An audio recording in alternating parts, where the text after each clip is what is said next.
RTP. Ya está con nosotros el general Luis Altamirano, ex comandante del ejército, bueno, comandante en servicio pasivo del ejército. Vamos a hablar sobre Ecuador cerraría en el 2025 como el país con mayor muertes violentas. Es un tema de seguridad con quien vamos a hablar con el general Altamirano, a quien le damos la más cordial bienvenida. Gracias por acompañarnos, general, muy amable. Buenos días y muchas gracias por la invitación. Un gusto estar acá junto a ustedes. No, gracias a usted y de verdad, gracias por su tiempo brindárnoslos aquí en el programa. Hablemos de las muertes violentas, de verdad, desde el 2024, para ser exactos, a inicios de enero, declaramos un conflicto armado interno para justamente declarar la guerra de manera más directa a las bandas criminales, por lo menos así se lo dijo desde el gobierno. Se elevaron a 20 bandas criminales a objetivos militares como tal, a grupos terroristas también fueron calificados, y desde ese entonces el gobierno pues tiene entre bajas y altas. Una de sus mayores tal vez conquistas que puede sacar desde el Ministerio del Interior son la captura de cabecillas de bandas criminales. Pero luego de eso hemos tenido periodos en los cuales la criminalidad se ha disparado de manera sorprendente, rompiendo récords negativos desde el 2023. ¿Qué ocurre en el país? Bueno, hay que tomar en cuenta que los indicadores numéricos son herramientas indispensables para evaluar temas de seguridad ciudadana, temas lógicamente ligados con el crimen organizado. Pero estos tienen que complementarse con otros elementos como análisis cualitativos, como estudios de percepción y también aspectos que tienen que ver con la evaluación institucional. No podemos quedarnos exclusivamente en este dato.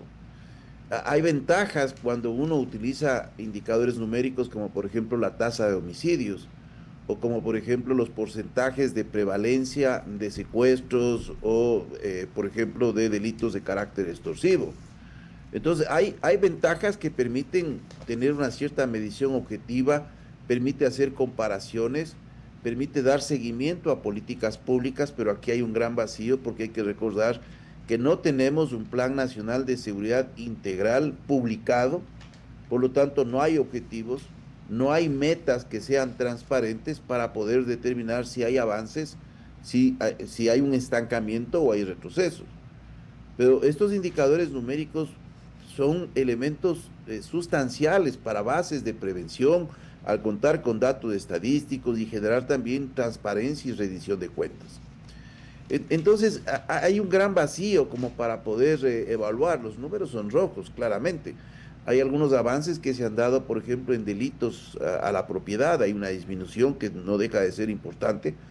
Pero también hay que recordar que en el país, por ejemplo, todos estos datos pueden traer deficiencias en los propios indicadores numéricos, porque por un lado o hay el reduccionismo o hay el subregistro por la calidad de los datos. La última encuesta de victimización en el Ecuador se hizo en el 2010, se publicó en el 2011. Las Naciones Unidas recomiendan que las encuestas de victimización, estos estudios, se los realicen por lo menos cada 2 años. Entonces tenemos a un país que tiene que enfrentar una situación de seguridad, pero la hacemos sin datos, porque han pasado ya 14, 15 años. Las encuestas de victimización son necesarias porque permite determinar por qué las personas no denuncian un delito. Normalmente los delitos contra la vida tienen más altas tasas de denuncia. Lógicamente uno no encuentra a su familiar al otro día o encuentran un cuerpo, entonces hay un proceso legal porque los delitos contra la vida son delitos de acción pública. Pero, por ejemplo, si a usted le roban el domicilio, la asaltan en la vía, usted puede tomar la decisión de denunciar o denunciar. ¿Qué nos decían estas encuestas de victimización en esa época? No había credibilidad en el sistema de justicia, eran los factores por qué no se denunciaba, o simplemente no se creía, por ejemplo, en la Policía Nacional, o se tenía miedo a repercusiones, desconocían procedimientos o eran objetos que tenían poco valor. Entonces, todos estos elementos tienen que ser analizados en el momento de evaluar una política de seguridad. Recién fue presentado por el ministro del Interior la cantidad de operativos en 2 años. Eso no nos dice nada. Ese es un indicador de proceso. Es decir, a razón de 3.000 operaciones diarias. Entonces, el problema es que, ¿qué significa una operación? ¿Cuál es el concepto que le estoy dando a una operación? ¿Es una operación un control en una vía? ¿O una operación es el conjunto de acciones tácticas? Le digo, como militar, conozco muy bien todos estos conceptos de lo que es una planificación de nivel estratégico, cómo se dividen las operaciones y cómo éstas aterrizan en acciones tácticas. Entonces no hay el concepto, pero nos lanzan el número y uno dice, wow, tenemos una cantidad de 2,5 millones de operaciones, pero los resultados de estos indicadores por proceso son resultados que no son halagadores. Este va a ser el año más violento de la historia del país en términos de homicidios. Y cuando vemos los indicadores de secuestros y delitos extorsivos, hay una disminución, pero no llegamos a disminuciones que sean sustantivas como para decir que el panorama de la seguridad en el país está teniendo un cambio. Y, y llegamos a este nivel, a lo que usted ya nos ha explicado como tal, general Altamirano, con estas medidas, pero también quisiera hablar de los estados de excepción, de la percepción también que tiene la ciudadanía de la permanencia de las Fuerzas Armadas, de los militares en las calles, que tanto también se pudo haber desgastado esta figura, que al inicio funcionó, y hay que decirlo de esta forma, al inicio funcionó, pero ahora ya no es sinónimo de seguridad. Hay desgastes en medio de esta lucha también. ¿Cómo resistir a aquello? Bueno, funcionó en la percepción, pero no funcionó en la práctica, porque cuando usted no va con una estrategia integral, zonificando, con la finalidad de ir también abordando de forma progresiva las causas, usted a la final lo que tiene es una disminución estadística de carácter temporal, pero no tiene resultados que puedan ser sostenidos ni en el mediano plazo, peor en el largo plazo. Entonces hay una falta, yo le digo, de visión porque no quiero entrar en estas analogías a veces cuando se hace con las ciencias biológicas, pero digamos lo siguiente. Usted puede tener el mejor médico del mundo, pero tiene los instrumentos contaminados. Usted puede tener la mejor experticia, el mejor equipo, pero con instrumentos quirúrgicos contaminados, quién sabe salve al paciente de la dolencia, pero lo mate por la infección. Y hay que ser claros Entonces, hay aquí, que hacer... perdón que lo interrumpa, general, porque ese ejemplo es perfecto para señalar lo que hemos venido pidiendo como ciudadanos desde este panel, pero también como personas que cuentan día a día o tienen que narrar día a día las realidades que ocurren en los diferentes puntos del país y que involucran justamente a miembros de la fuerza pública. La depuración, pareciera que va lento, pareciera que nos dicen que sí, pero parece al mismo tiempo que no, porque dentro de los operativos capturan o se revelan que existen miembros de tanto la Policía Nacional como de las Fuerzas Armadas que están inmiscuidos en o son parte de estas bandas criminales. ¿Cómo tiene que darse esta ansiada depuración, por alguna forma de decirlo? Mire, si usted revisa las noticias de años atrás, va a encontrar que continuamente se habla, sí, estamos depurando, sí, no estamos permitiendo cero tolerancia, pero mire, esto no se hace simplemente por discurso. En la gestión pública y en cualquier profesión hay que tener dos características. Querer hacer, que significa voluntad, y poder hacer, que significa conocimiento. Si usted coloca a personas en el sector de seguridad que no conocen, que no tienen experiencia, que no tienen formación, que no tienen estudio, bueno, primero los lleva a usted a fases de aprendizaje, que cuestan vidas en este caso.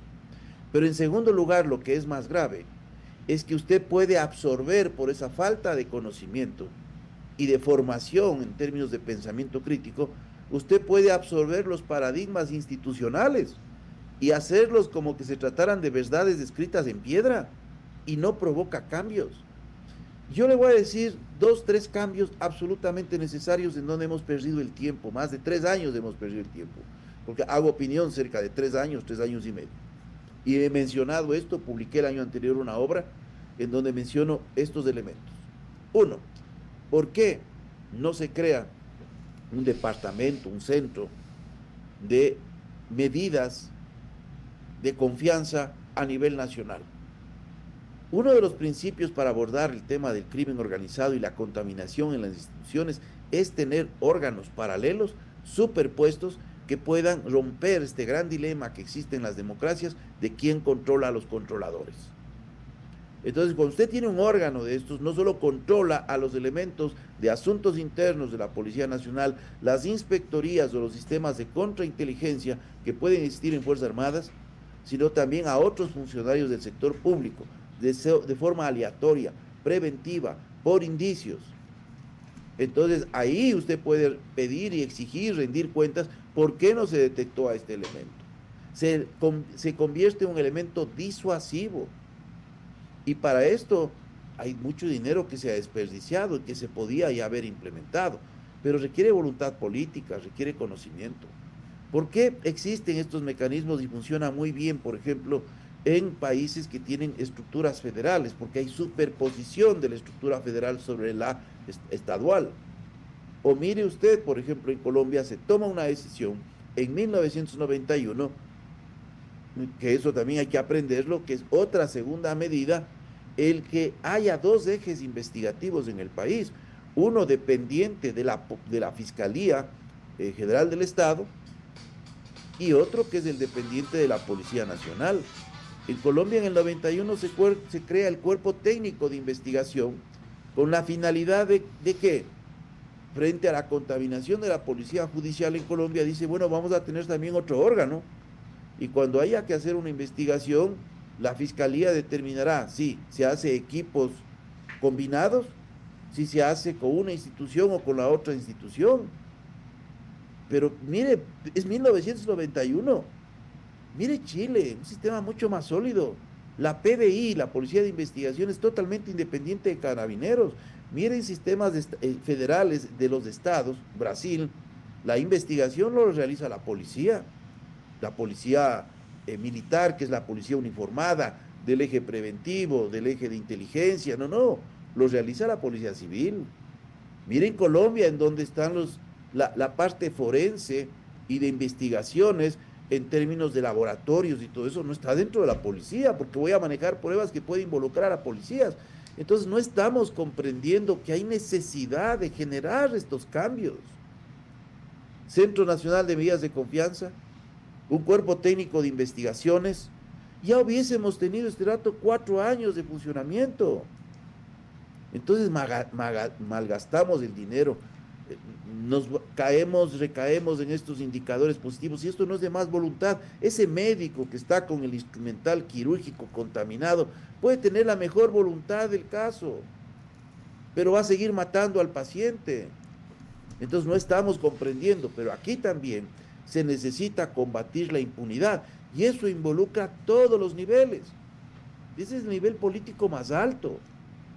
Pero cuando uno no ve voluntad, uno dice, bueno, ¿y a quién confiamos? Porque no se olvide que la impunidad alienta la corrupción, porque claro, si hago algo mal, como un niño, si en la casa nadie le observa, no le castiga, persiste en esa conducta.